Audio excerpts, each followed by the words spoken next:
Are you coming to the tree where they strung up a man? They say murder three. Strange things that happen here. How stranger would it be if we met at midnight in the hanging tree?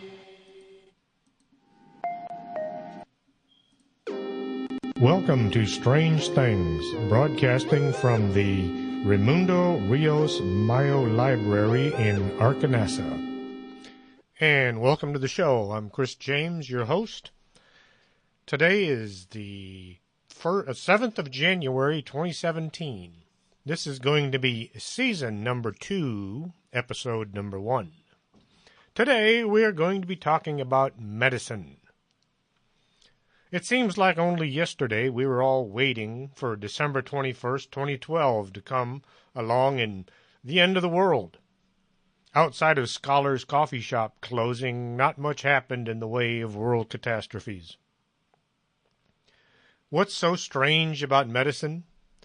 There have been some things in the past that some doctors and their patients wish had never happened. Then there are some discoveries that came about using the wrong kind of research. All in all, the medical treatment you receive today is the direct result of some of this foolishness. The first known dentistry dated back to about 7000 BC in Baluchistan, where Neolithic dentists used flint-tipped drills and bowstrings. It's good to know if you ever get that time machine working, you can go back in time and still find a dentist. The first known trepanning operation was carried out about 5000 BC in Ensheim, France. And what is trepanning? In an effort to alleviate some intercranial problem, someone would drill a hole in your head. Sometimes this was done to fix a traumatic injury, while other times it was to release the evil spirit that had found residence inside your head. The earliest known surgery was carried out about 4900 BC in Bouthers, Boulogne-Court, France. Ancient Egypt developed a large and varied medical treatment. Herodotus described the Egyptians as the healthiest of all men because of the dry climate and public health system that they possessed. According to him, the practice of medicine is so specialized amongst the Egyptian doctors that each physician is a healer of one disease and no more. Oddly enough, most Egyptian medicine was based on supernatural forces. They eventually developed a practical use in the field of anatomy, public health, and clinical diagnostics. A scroll known as the Edwin Smith Papyrus was dated as early as 3000 BC. This papyrus details cures, ailments, and anatomical observations. It is an ancient textbook on surgery. Hardly any of the writings deal with magic as the cause or treatment. It covers the examination, diagnosis, treatment, and prognosis of numerous ailments. Medical institutions referred to as houses of life are known to have been established in ancient Egypt as early as the first dynasty, 3100 BC. The earliest known physician is also credited to ancient Egypt. Hesi-Ra, chief of dentists and physicians, who was the doctor for King Djoser in the 27th century BC. Also, the earliest known female physician, Peseshet, practiced in ancient Egypt at the time of the 4th dynasty. Her title was Lady Overseer of the Lady Physicians. In addition to her supervisory role, Peseshet trained midwives at ancient Egypt medical school in Sais. Along with the Egyptians, the Babylonians introduced a practice of diagnosis, prognosis, physical examination, and remedies. In addition, the Babylonian Diagnostic Handbook introduced the methods of therapy and etiology.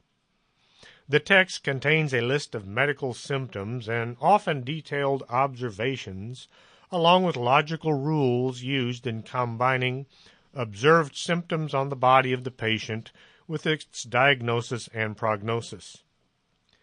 The Atharvaveda is a sacred Hindu text dating from the early Iron Age, about 1200 BC. It is one of the first Indian texts dealing with medicine. It went from herbs and natural cures to the use of exorcism and magic. The Atharvaveda also contained prescriptions of herbs for various ailments. The use of herbs to treat ailments would later form a large part of the Ayurveda. China developed a large body of traditional medicine. Much of the philosophy of traditional Chinese medicine derived from observations of disease and illness by Taoist physicians, and reflected the classic Chinese belief that individual human experience expressed causative principles effects in the environment at all scales. These causative principles, whether material, essential, or mystical, correlate as the expression of the natural order of the universe. The foundational text of Chinese medicine is the Yellow Emperor's Inner Canon, written the 5th century to the 3rd century BC. Traditional Chinese medicine is based on the use of herbal medicine, acupuncture, massage, and other forms of therapy. This has been their practice for thousands of years. Around 800 BC, Homer in the Iliad gives descriptions of wound treatment by the two sons of Asclepius. Asclepius, like Imhotep, becomes god of healing over time. Temples to Asclepius sprang up everywhere. Folks would walk in and be placed into a drug-induced trance, where they would commune with the gods to either learn what they needed to do to be healed, or even receive healing from whatever their disease was. A towering figure in the history of medicine was the physician Hippocrates of Kos. He was around from 460 to 370 BC and considered the father of Western medicine. When you hear the Hippocratic Oath, "First, do no harm," they're referring to him. Hippocrates and his followers were first to describe many diseases and medical conditions. He's given credit for the first description of clubbing of the fingers, an important diagnostic sign in chronic suppurative lung disease, lung cancer, and cyanotic heart disease. For this reason, clubbed fingers are sometimes referred to as Hippocratic fingers. Hippocrates was also the first physician to describe Hippocratic face in prognosis. The Hippocratic face is the change produced in the face by impending death or long illness. Hippocrates began to categorize illnesses as acute, chronic, endemic, or epidemic, and he used terms such as exacerbated, relapse, resolution, crisis, paroxysm, peak, and convalescence. Now, some of the techniques and theories developed by Hippocrates are now put into practice by the field of environmental and integrative medicine. These include recognizing the importance of taking a complete history, which includes environmental exposures as well as food eaten by the patient, which might play a role in his or her illness. The Greek physician Galen, 129 to 216 CE, was one of the greatest physicians of the ancient world.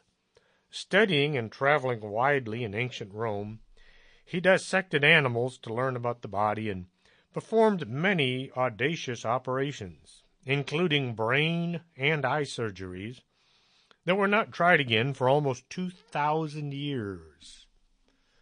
Now we're going to take a brief pause here, play a couple of commercials. We'll be right back, so don't go away. You're listening to Arkanasa Radio.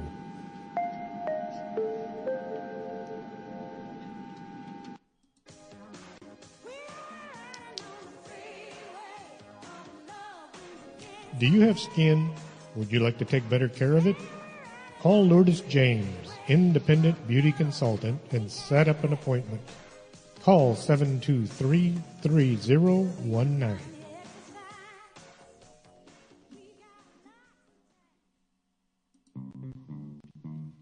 If your vision isn't what it used to be, and you're not sure you're seeing Bigfoot or just your neighbor mowing his lawn, stop on by Del Norte Optical, 107 Calle del Norte, just across the street from the Embassy Suites. You should be able to see what you're looking at.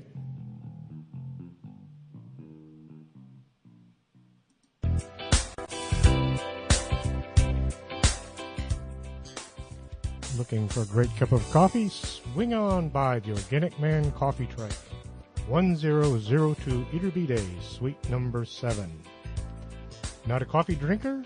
They have hot chocolate, hot tea, and sometimes muffins and cookies.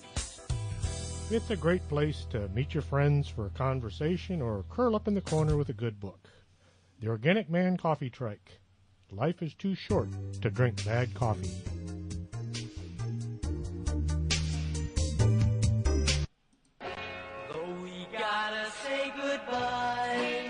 No, don't say goodbye. Stay with us. This is Arkanasa Radio.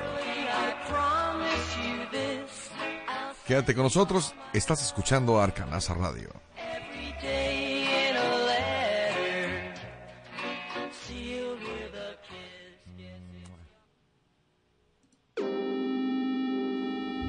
You're listening to Strange Things with Chris James. And welcome back. Now, we were just talking about Galen, the doctor in ancient Rome, a few seconds ago. Galen's medical works were regarded as authoritative until well into the Middle Ages. Galen left a physiological model of the human body that became the mainstay of the medieval physician's university anatomy curriculum. Unfortunately, some of Galen's ideas were wrong because he never dissected a human body, nor did the medieval lecturers. Galen thought that air entered the body and then magically transformed into vital energy. The Renaissance rediscovered Galen in 1523. Galen on the Natural Faculties was published in London. In 1530, Belgian's anatomist and physician Andreas Vesalius launched a project to translate many of Galen's Greek texts into Latin. In ancient Rome, doctors realized that keeping sick patients and injured patients separated was a good idea. They had found that if you put them together, the injured would become sick as well. They also found that if a soldier returned from battle with what's known as survivor's syndrome, he needed special treatment. The soldier was given a potion containing herbs and drugs. He was then sent to sit in a garden with a fountain. He was told to sit in a certain bench on a particular side of the fountain. As he sat there, a technician would come and stand just behind the soldier, but on the other side of the wall. There was just a small opening, and the technician would whisper things like, "You're going to be okay," and "You were meant to survive, so don't blame yourself." This would help the soldier get over his psychological difficulties. It was a form of psychotherapy long before anyone knew what psychotherapy was. Galen had discovered that his medical instruments would work much better if first they were blessed by the god of fire. His instruments would be passed back and forth through a flame. No one knew about germs back then, but They did invent sterilization. They just didn't know what it was. Oddly enough, it was taboo to cut up dead bodies, even if they were criminals. So doctors, such as Galen, would hang out around the arenas, waiting for some gladiator or criminal to be wounded in battle. The patient would be brought down to the recovery area, where one of these men would work on them as a means of both fixing the injury and learning what was going on inside the injured part. You could feed a convict to a lion, but you couldn't make an incision to look inside. The Romans invented numerous surgical instruments. If you compare their instruments to today's surgical devices, you would see a lot of similarities. The scalpel, the cross-cut scissors, the forceps were all developed 2,000 years ago.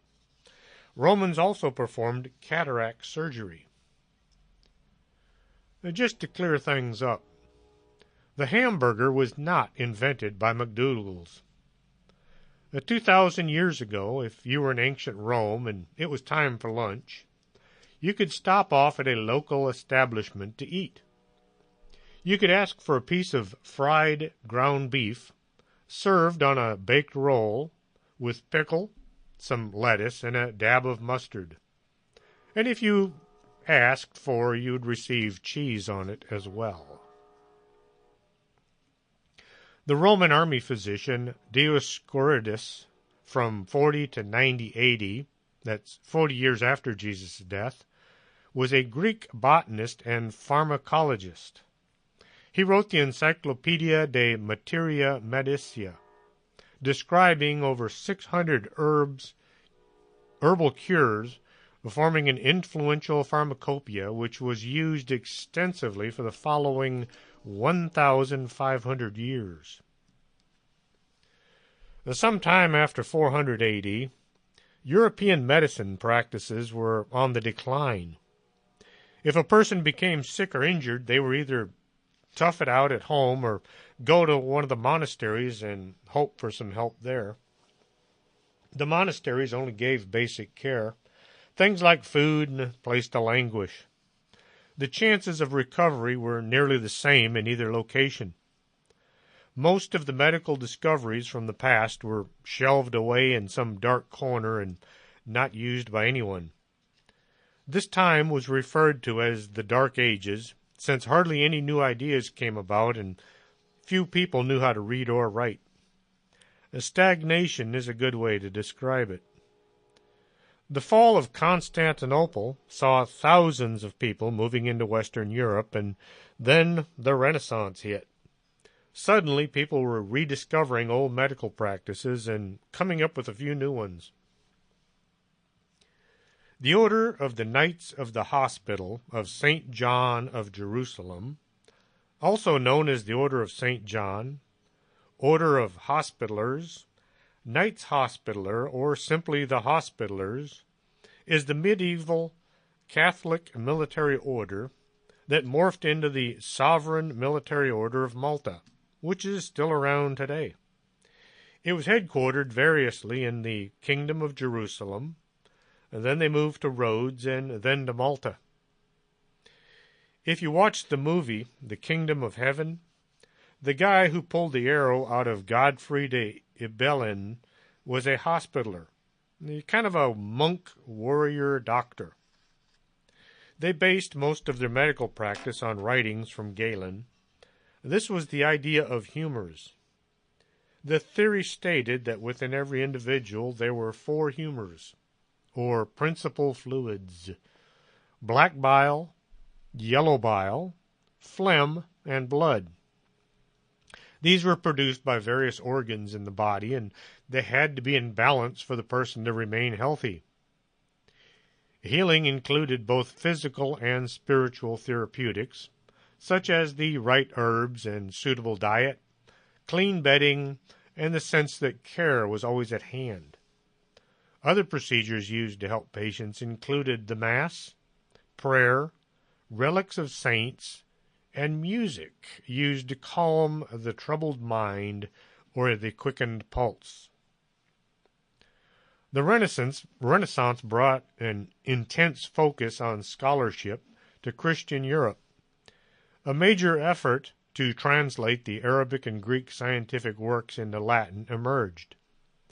Europeans gradually became experts not only in the ancient writings of the Romans and Greeks, but in the contemporary writings of Islamic scientists.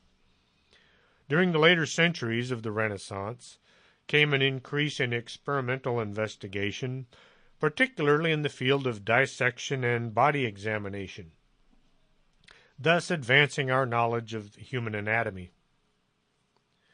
As a successful artist, Leonardo da Vinci was given permission to dissect human corpses at the Hospital of Santa Maria Nuova in Florence, and later at hospitals in Milan and Rome. Leonardo made over 240 detailed drawings and wrote 13,000 words on anatomy. Medicines made from the willow and other salicylic-rich plants appear in clay tablets from ancient Sumer, as well as the Ebers papyrus from ancient Egypt. Hippocrates referred to their use of salicylic tea to reduce a fever around 400 BC, and were parts of the pharmacopoeia of Western medicine in classical antiquity and the Middle Ages. Willow bark extract became recognized for its specific effects on fever, pain, and inflammation in the middle 18th century. By the 19th century, pharmacists were experimenting with and prescribing a variety of chemicals related to salicylic acid, the active component of the willow extract. In 1853, chemist Charles Frederick Gerhardt, a contract pharmacist of the Bayer Company, was experimenting with ACA as an experimental treatment for toothaches. He started out by combining ASA with various other chemicals, trying to find one that would alleviate the pain without the nausea or stomach problems. By 1874, when at long last he found the right combination of acetylic chloride and sodium salicylate, he went to the Bayer Drug Company with his new drug and presented it to the Board of Pharmacists. They were not impressed. They told him they had found a much better drug that would be used for everything from toothaches to constipation. It would replace morphine as the drug of choice when dealing with pain. In fact, it would help out all those patients who had become morphine addicts. It also had a far less chance of abuse by the patient. It was such a fantastic drug, it was going to be called the hero of all drugs. They would name it heroin. Charles Gerhardt took his drug to some dentists he knew and asked them to give his medication a try. After a few tries, they told him his drug wasn't anything special on toothaches, but it really worked on headaches. After a few years of selling heroin to the public, the Bayer Drug Company decided to try this drug made from the willow tree. It's called aspirin today, and heroin turned out to not be much of a hero. Modern trials have found that aspirin works on most pain far better than any of the new drugs being marketed. Drug companies can't get a patent on this drug because it's so old. This leads to them getting doctors to prescribe all of these new drugs that come with a laundry list of bizarre side effects. Everything from explosive bowel movement to growing a tail. The year was 1846. A Hungarian doctor named Ignaz Semmelweis was a man with a vision. Semmelweis considered scientific inquiry a part of his mission as a physician. Doctors like Semmelweis were no longer thinking of illness as an imbalance caused by bad air or evil spirits. They looked instead to anatomy.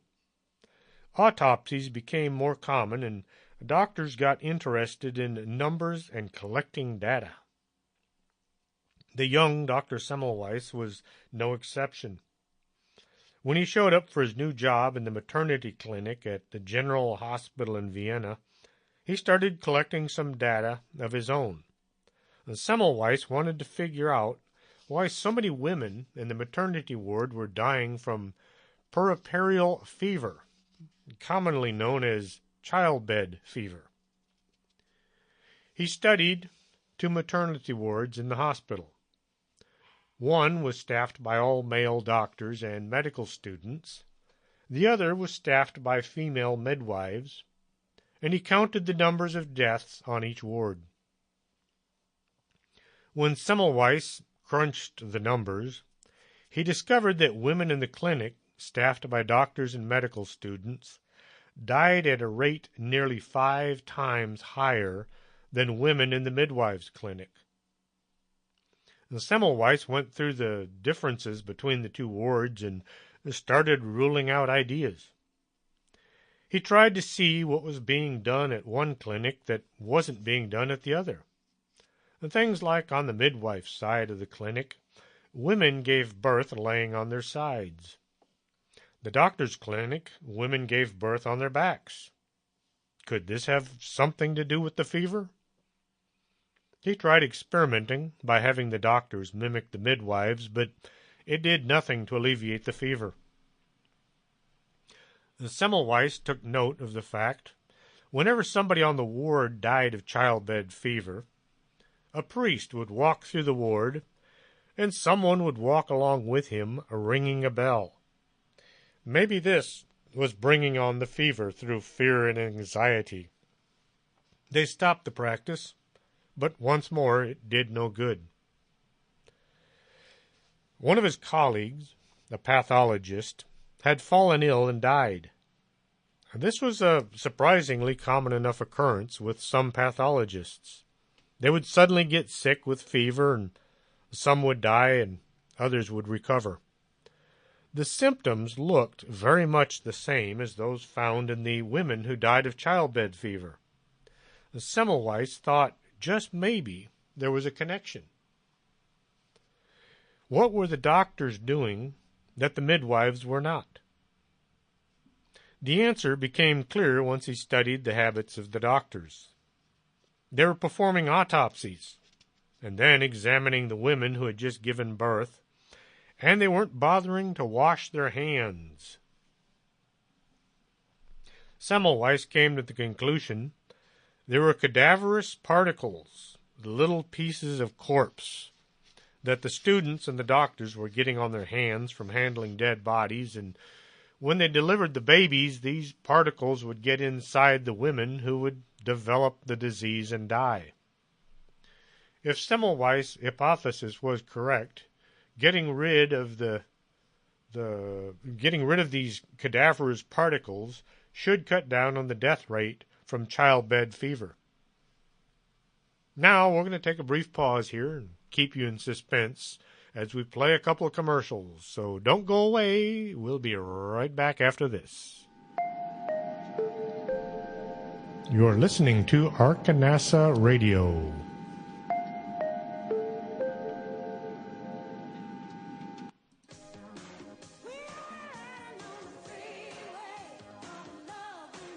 Do you have skin?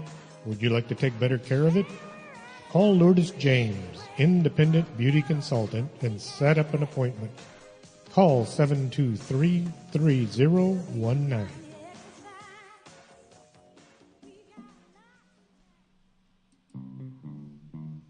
If your vision isn't what it used to be, and you're not sure you're seeing Bigfoot or just your neighbor mowing his lawn, stop on by Del Norte Optical, 107 Calle del Norte, just across the street from the Embassy Suites. You should be able to see what you're looking at.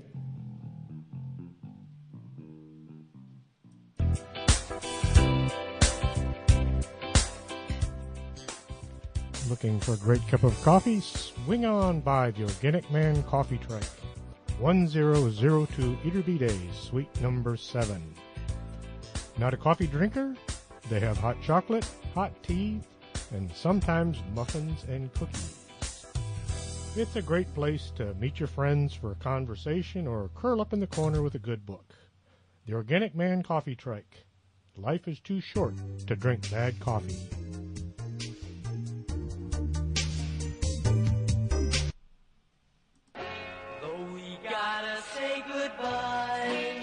No, don't say goodbye. Stay with us. This is Arcanelza Radio. Quédate con nosotros. Estás escuchando Arcanelza Radio.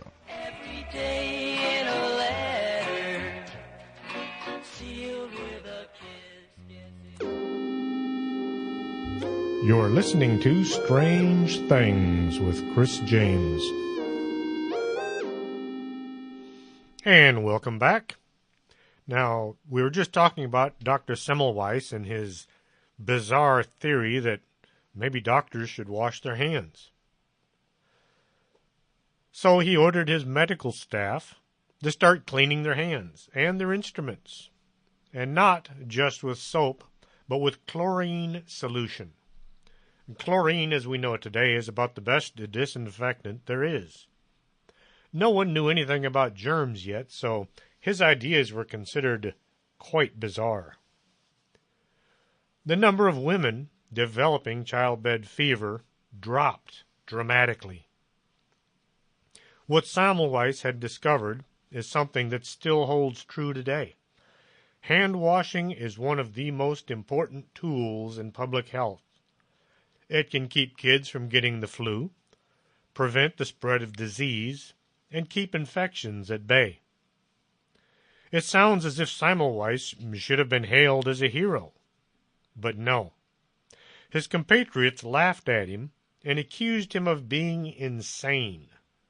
They did everything they could to drive him away. They didn't want the world to say the doctors had been the cause of hundreds of women dying from their nasty unwashed hands. Semmelweis died in an asylum. He was believed to be crazy. The idea of germs causing illness and spreading disease was brought up by Girolamo Fracastoro in 1546 and examined upon and expanded upon by Marcus von Pletzix in 1762. Such views were held in disdain, however, and Galen's miasma theory remained dominant among scientists and doctors. The unwillingness to consider germs as the cause led to doctors causing as much harm as they cured. In 1854, John Snow was looking into a cholera outbreak in London. He questioned the locals as to who had done what before the outbreak. By mapping out the location of all the people suffering from the disease, he tracked the outbreak back to a public water supply pump.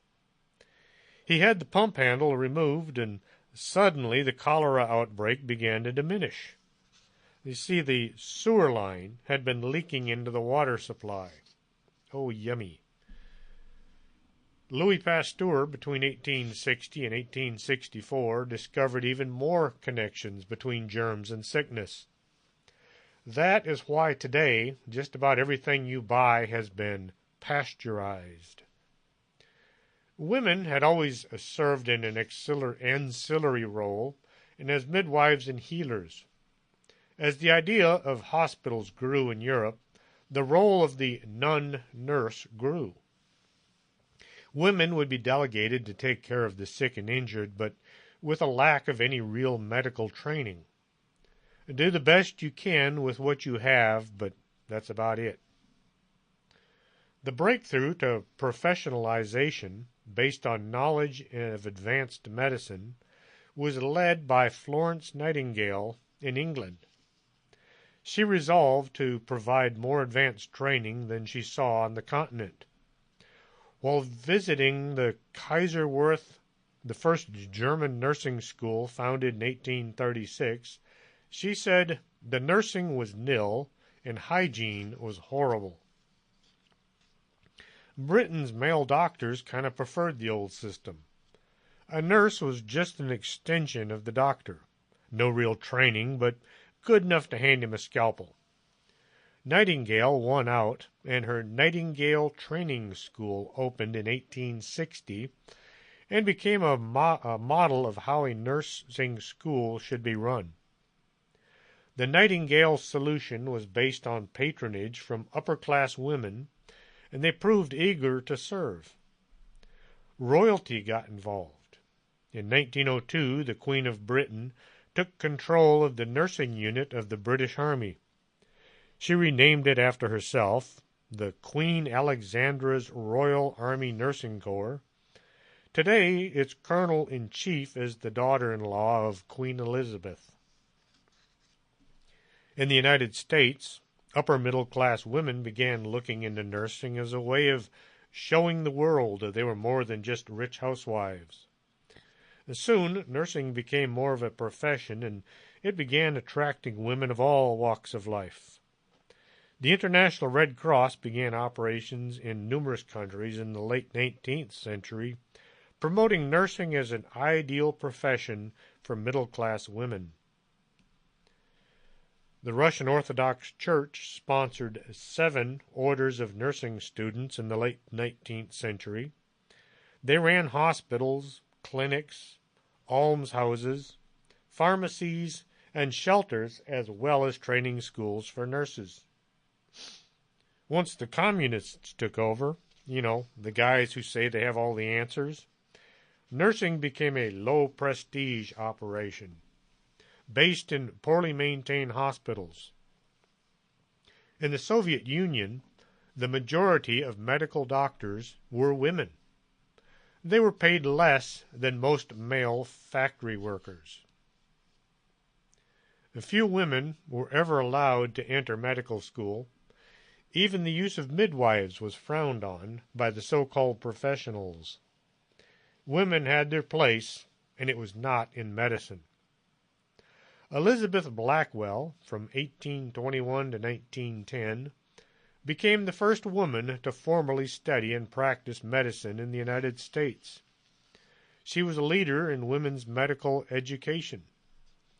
While Blackwell viewed medicine as the means for social and moral reform, her student Mary Putnam Jacobi, 1842 to 1906, focused on curing disease.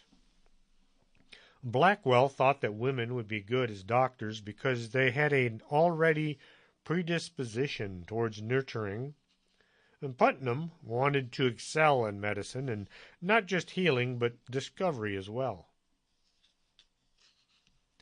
In the 1800s, medical schools were only allowed to dissect corpses of convicted murderers once they had been executed. So schools could only teach so many classes, and the students had to use the same dead body as long as it could be kept in a semi-usable condition. This brought about a new group of entrepreneurs. They called themselves resurrectionists. Everyone else called them body snatchers. They would hang out near the local cemetery, waiting for a funeral so they could earn their keep. Once a fresh body had been buried, the resurrectionists would sneak in late at night, dig up the corpse, and haul it away to the nearest medical school. The fresher the body, the better the pay. Some schools went as far as to have their own body snatchers on staff. Disturbing a grave was a criminal offense, as was taking any property from the deceased. Stealing the body was not against the law, because it did not legally belong to anyone. Edinburgh was a leading European center of anatomical study in the early 19th century, and they had a high demand for bodies. A man named William Hare owned a Fleabag hotel where people went when there was no place else for them to go. November 29, 1827, A lodger in Hare's house died, owing him rent on his room. Hare complained to his friend Burke about how unfair it was. Well, Burke came up with a solution. They took the body to Edinburgh University to sell it. Dr. Knox bought the body to use in his anatomy class. This was a quick and easy way to make some money. Digging up bodies in the middle of the night was just a bit more work. How to get a fresh corpse without having to dig one up?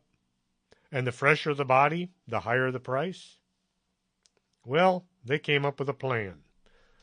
They began hanging out at the local bar, looking for people that nobody would miss. When a candidate was spotted, the two would begin buying him or her drinks until the new best friend became too drunk to walk.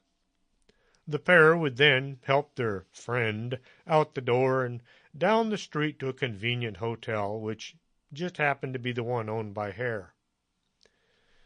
The victim was laid on his or her back, and a pillow was placed over their face. It was held firmly in place until the person stopped breathing. Then it was off to the college to sell the corpse. Medical school wasn't very concerned with where the bodies were coming from, just so long as it wasn't anyone they knew. No rich folks were ever clients of Burke or Hare. Some of the bodies were still warm when the school took possession of them.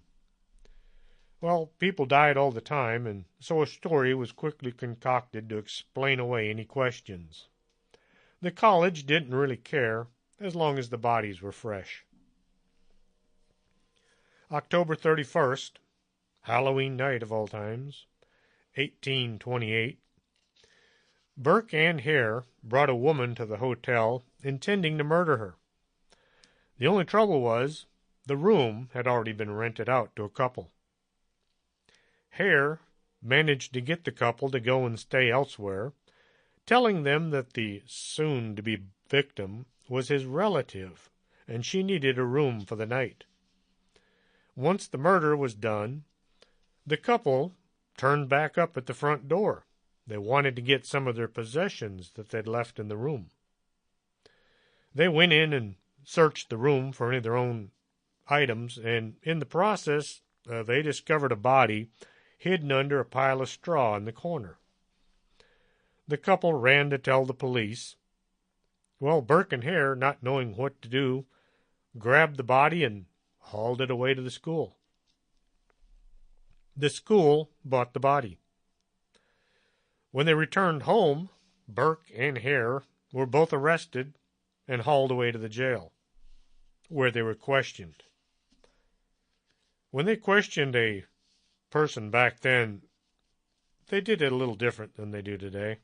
It's one of the reasons we have rules today against a little thing called police brutality. Well, the trick of questioning them was to get them apart. Then the police would tell each of the two men that their partner in crime was right now at this moment telling the police everything that that person had done. One or the other would soon give a confession, usually making the other one far more guilty than themselves. The authorities, having a confession from Hare, went down the street to the college to see about the body. Now, seeing as Dr. Knox was a gentleman, he was never arrested nor tried. Burke was found guilty of murder and hanged. Now when they say the subject shall be hanged by the neck until dead, this is nothing like how it's done in the United States. Here in the U.S., they had a specially designed knot. It had 13 loops to it, and it was placed on the shoulder of the convicted man or woman. When they dropped from the trap door, the knot was designed to snap their neck, thus killing the criminal very quickly. Well, in Britain, a hanging was done by tying the rope around the person's neck, and then the person was pulled upwards into the air. The victim would struggle, as he slowly strangled to death, which sometimes could take up to 20 minutes. Lots of kicking and struggling. Once Burke was dead, his body was taken to the medical college and he was dissected. His skeleton is still on display at the Anatomical Museum of the Edinburgh Medical School, and for some mysterious reason, somebody took some of his skin and they made a card case out of it. That card case is also on display in the Medical Museum. Hare was given a reduced sentence to get him to testify against Burke. Once his sentence had been served, he was snuck out of Edinburgh. Just about everywhere he went, people would recognize him. He was chased from town to town until he simply vanished into history. Both their wives had been arrested because they knew about the murders, but since the two women hadn't actually killed anyone, they were both released. Now today, if a person is murdered by using a pillow to suffocate them, it is referred to as being burked. Burke and Hare killed around 35 people, but none of the bodies could be found since they had all been taken to the medical college, dissected, sliced, diced, and the remains hidden away somewhere. Grandison Harris was born in 1816 in West Africa. In 1852, he found himself being sold as a slave in Charleston, South Carolina. The dean of the medical college in Augusta, Georgia, bought him to work at the school. It was against the law at that time to teach slaves how to read or write. But the doctors taught Grandison to read because it would be an important part of his job. The medical college needed cadavers, dead bodies, so the medical students could dissect them. They had been paying 75 cents to anyone who would dig up a body and deliver it to the school. But it was time to move up. So the school bought their own slave to obtain bodies for them. In order to locate fresh corpses, Grandison had to be able to read, so they taught him. When the newspapers announced the death of someone who was about to be buried, Grandison would read the article and then prepare for the evening. Once the sun went down, Grandison would take his cart out to the cemetery and get to work. He would resurrect the body, load it into his cart. He would then go back and rearrange the dirt and the flowers so it looked as if nothing had been done, returning to school before sunup. Anyone going by the cemetery the next day would never suspect the body snatcher had just left. And we're going to take a brief pause here, play a couple of commercials. Don't go away. We'll be right back after this. You're listening to Arkanasa Radio.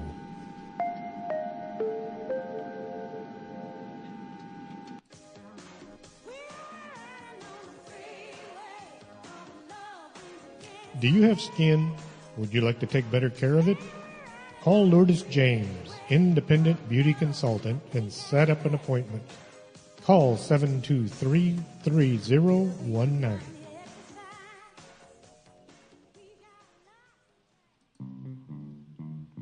If your vision isn't what it used to be, and you're not sure you're seeing Bigfoot or just your neighbor mowing his lawn, stop on by Del Norte Optical, 107 Calle del Norte, just across the street from the Embassy Suites. You should be able to see what you're looking at.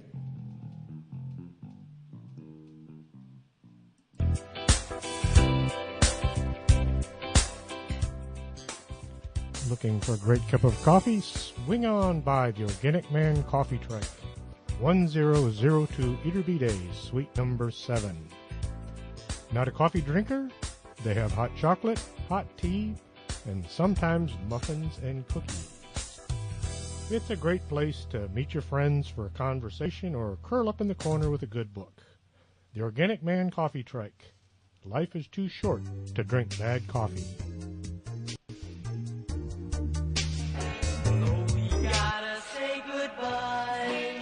No, don't say goodbye. Stay with us. This is Arcanelza Radio. Quédate con nosotros. Estás escuchando Arcanelza Radio.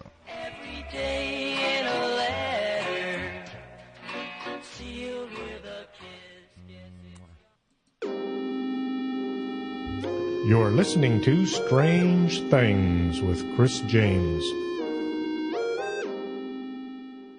And welcome back to the show. Now, the corpses that Grandison had acquired for the college would be dissected and used to teach the students about the human body. Everybody at the school knew what Grandison was doing, but once again, as long as no one they knew was being resurrected, it didn't really matter. At the end of the Civil War, Grandison was now a free man, but he continued to work as a resurrectionist. He even trained his son to follow into the family business. For the next 100 years, people would mention the Resurrection Man.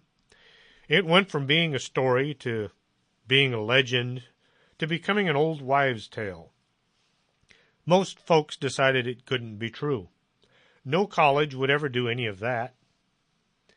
In 1989, the old medical college building, built in 1835, was getting an overhaul. The construction workers were tearing up the floor in the old kitchen, and they found bones. Human bones. By the time they got the floor up, they discovered there were hundreds of human bones. The authorities say 350 to 450 people were buried under the floor. They couldn't give an exact number. Some of the bones had specimen numbers written on them, and some were so mixed up they had no idea if they had one body or several. A large wooden box holding dozens of bones was also found. Workers then found body parts still preserved in whiskey. What was the medical college supposed to do? They knew the bones were from the work of Grandison Harris.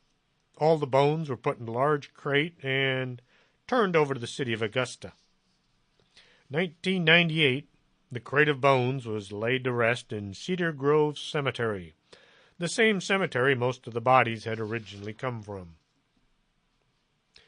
Even with all the research into germs and diseases during the American Civil War, no one was thinking about microbes while treating the sick or wounded. Doctors would treat one patient after another without ever bothering to wipe their instruments, let alone wash their hands. The northern troops at least had some access to medicine. Things in the South were far worse.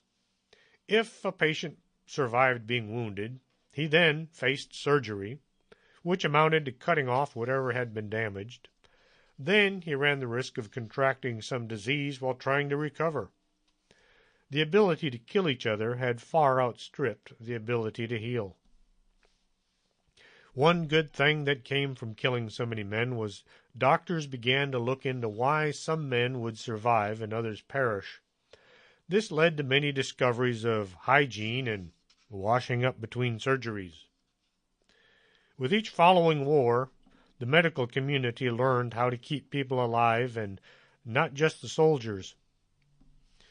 World War I, 1914 to 1918, brought about some advances in field medicine. The quicker a soldier could be treated, the better his chances of survival became. Sanitation was a huge problem as well. No one thought that putting men together in large concentrations could also lead to a new and unexpected problem. Today, we call it the Spanish flu. But it wasn't from Spain. The first signs of trouble were seen at Fort Riley, Kansas. Men would become sick, and they were hustled away to the infirmary. The men that had been sharing living space with the sick were then sent off to other forts all over the U.S. There, problem solved. Then the men who had been shipped off began to show signs of sickness. And since there was a war on, the government sent out an immediate news blackout. National security. Don't say anything about sick soldiers. Then the disease began to spread out to the community. Men had been shipped overseas to England as well as France. The trenches were still taking their toll. The dead had to be replaced. As soldiers were moving from country to country, the flu was traveling with them. The government had an immediate solution. Don't talk about it. Soon, the entire world seemed to be sick. Now, the only newspapers that were willing to say there was something going on were based out of Spain. The Spanish news agencies were printing stories about this weird disease that was running rampant. And people heard about some new flu bug from Spain. The disease wasn't from Spain, but the news was. Next thing you know, the thing is being called the Spanish flu. By 1919, between 50 to 100 million people had died from the flu. Even today, with all of our fancy medical and scientific research, no one really knows why the Spanish flu was so devastating. Does the noise in my head bother you? This is from the movie The Gods Must Be Crazy. Up until the 19th century, if a person went off their rocker, it fell to the family to do something about it. This led to a few families locking their kids either in the attic or the basement. Lunacy was perceived less as a psychological condition and more of a mental or a moral one. From the early 19th century, as lunacy reform movements gained in influence, even more state governments in the West extended their authority and responsibility over the mentally ill. Small-scale asylums began to crop up all over the place with the intention of treating the mentally disturbed. Some focused on trying to retrain the insane to behave like the rest of society. Others were simply warehouses to contain them. Some families found out real quick. If you had a kid, age didn't matter, who was misbehaving or he was too much to handle, or there were just too many mouths to feed, you could drop him off at the nearest mental hospital. This became a big problem, especially for the kid. Try to imagine. You're, say, 10 or 12 years old, and suddenly you find yourself in a building surrounded by people with some very bizarre mental issues. Some of these folks would be downright insane, whereas others would be, let's say, morally challenged. And this is your world for the rest of your life. The only way out would be to escape, in which case the authorities would try to track you down. Or you could try convincing the doctors that you've overcome whatever it was you were supposed to have been suffering from. Most often the outcome would be the kid would fall into a crack somewhere and never see the light of day again. Lunatic, as in Luna, the moon. I hear all the time how the experts will say the moon doesn't affect crazy people. They will roll out graphs and statistics and say, nope, no correlation. I've worked in the ER on a full moon. The patients will take on a whole new consistency. You'll see things you wish you hadn't. That which has been seen cannot be unseen. A full moon on a Friday the 13th is something over the top. And soon doctors began to look at their patients as lab rats instead of people. In the 1930s, several controversial medical practices were introduced, including inducing seizures using electroshock or insulin or other drugs, and cutting out parts of the brain, and surgical leucotomy or lobotomies. In the United States, approximately 40,000 people were lobotomized. In Great Britain, it was 17,000. Think about that final scene in the movie One Flew Over the Cuckoo's Nest. And how did Chief end Jack Nicholson's life? He burked him. Will Sampson played the part of Chief. With the advent of patient rights and new drugs, some of this barbaric form of psychosurgery became a thing of the past. Now, the country is peppered with old abandoned psychiatric hospitals. Most are falling down from the years. They make good haunted locations, but they're not good for much else. War has destroyed lives since the beginning of time. Good things do come from bad things. During the French Revolution, after seeing the speed with which the carriages of the French flying artillery maneuvered across the battlefield, French military surgeon Dominique Jean Leray applied the idea of ambulances or flying carriages for rapid transport of wounded soldiers to a central place where medical care was more accessible and effective. Leray staffed ambulances with trained crews of drivers, corpsmen, and litter bearers, and had them bring the wounded to centralized field hospitals, effectively creating the forerunner of the modern MASH unit. Now, when you need to go to the hospital, you call 911, and an ambulance pulls up at your door. Back when I was young, when you needed an ambulance, it was provided by the local funeral home. The patient was riding in the same kind of vehicle as a hearse. Hearses were painted black, ambulances were white. That's why the ambulance was a Cadillac station wagon, better known as a hearse. Some hospitals began supplying their own ambulances. The trouble with these was the ambulance was going to take you to the hospital that provided it. Sometimes this was not the best hospital for the problem. Now most ambulances are provided by the fire department or the municipality. Yes, modern medicine has come a long way. Is it perfect? No. But it's still better than it was, and someday it might be even better still. I hope you found this show entertaining and informative. If you'd like to listen to the shows from the past, all of my shows are archived at strangethings.podomatic.com. Tune in next Saturday and find out what's new. Until then, later.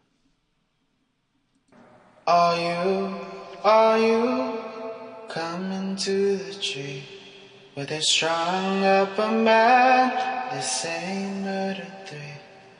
Strange things that happen here, how stranger would it be if we met at midnight in the hanging tree?